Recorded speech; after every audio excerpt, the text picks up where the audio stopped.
दिल्ली में आम आदमी पार्टी में बड़ा उलटफेर देखने को मिल रहा है, जहां पर सत्येंद्र जैन जो आम आदमी पार्टी के ही कैबिनेट मिनिस्टर हैं और वहीं दूसरी तरफ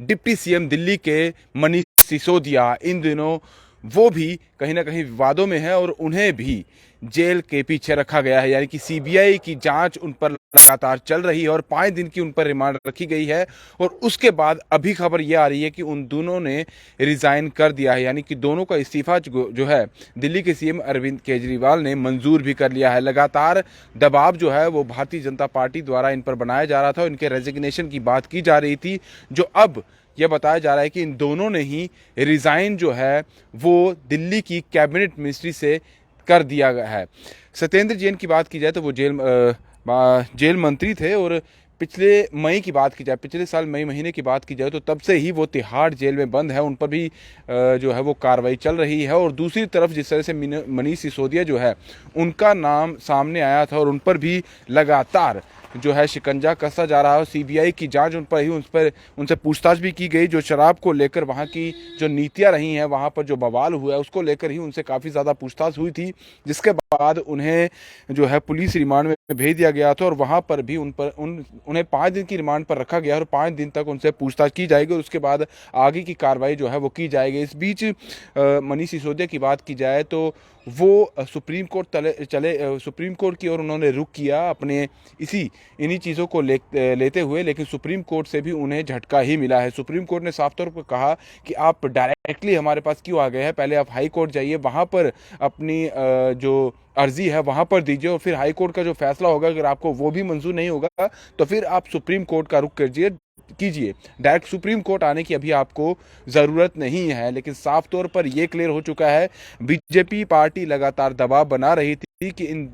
जो ये मिनिस्टर्स हैं, जिस तरह से इन पर कार्रवाई हो रही है, जो इन पर इल्ज़ाम लगाए गए हैं, इस बीच ये कैबिनेट मिनिस्टर कैसे हो सकते हैं, इन्हें अपनी पद से इस्तीफा दे देना चाहिए। और अभी वही खबर जो है साफ तौर पर सामने नजर आई है। दिल्ली के सीएम जो अरविंद केजरीवाल है उन्होंने एक्सेप्ट तो कर लिया है इन दोनों का रेजिग्नेशन, और एक बात और उन्होंने कही है कि जिस तरह के ये फैसले लिए जा रहे हैं ये दिल्ली की जनता के लिए सही नहीं है, क्योंकि दिल्ली के लिए इन दोनों ही नेताओं ने बहुत काम किया है, दिल्ली को बेहतर बनाने में इन दोनों का बहुत योगदान है। और अभी इस तरह के फैसले जो लिए जा रहे हैं ये कहीं ना कहीं दिल्ली की जनता जो है इन चीज़ों के लिए मायूस है। साफ तौर पर बात की जाए तो डिप्टी सीएम मनीष सिसोदिया के पास बहुत सारे जो है कार्यभार उन्होंने संभाला हुआ था। जैसे कि शिक्षा की बात की जाए तो वो उनके पास था, वित्त मंत्रालय, योजना, भूमि, भवन सेवाएं, पर्यटन, कला संस्कृति और भाषा, जागरूकता, श्रम यानी कि लेबर डिपार्टमेंट, रोजगार डिपार्टमेंट, लोक निर्माण विभाग के अलावा हेल्थ मिनिस्ट्री भी उनके पास थी, उद्योग, बिजली विभाग उनके पास था, गृह उनके पास था, शहरी विकास, सिंचाई और बाढ़ नियंत्रण, यानी कि ये सारे जो डिपार्टमेंट थे वो मनीष सिसोदिया के पास थे। और अब जिस तरह से उन्होंने रिजाइन कर दिया है, अब देख रहा होगा कि आम आदमी पार्टी के अब आगे जो भागदौड़ है, क्या डिप्टी सीएम किसी और को बनाया जाता है, वो भी देखने वाली बात होगी। लेकिन सबसे पहले आम आदमी पार्टी को यही कोशिशें कर रही है कि मनीष सिसोदिया पर जो इल्ज़ाम लगाए गए हैं वो पूरे